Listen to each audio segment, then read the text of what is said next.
টোটো চুরি কাণ্ডে গ্রেপ্তার আরও এক। টোটো চুরির ঘটনায় তদন্তে নেমে ইতিমধ্যেই 3 জনকে গ্রেপ্তার করেছে পুলিশ। ধৃতদের পুলিশ রিমান্ডে নিয়ে জিজ্ঞাসাবাদ করে আরও একজনকে গ্রেপ্তার করল ময়নাগুড়ি থানার পুলিশ। জানা যায়, ধৃত যুবকের নাম দীপক বর্মন। তার বাড়ি কোচবিহার জেলার মাথাভাঙা এলাকায়।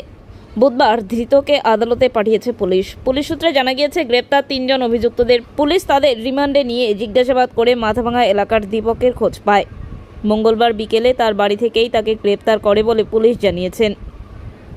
ময়নাগুড়ি থানার আইসি সুবল ঘোষ বুধবার দুপুর 2টা নাগাদ জানান, টোটো চুরির ঘটনায় রিমান্ডে নেওয়া যুবকদের কাছে জানতে পেরে গতকাল বিকেলে মাথাভাঙা থেকে একজনকে গ্রেপ্তার করা হয়।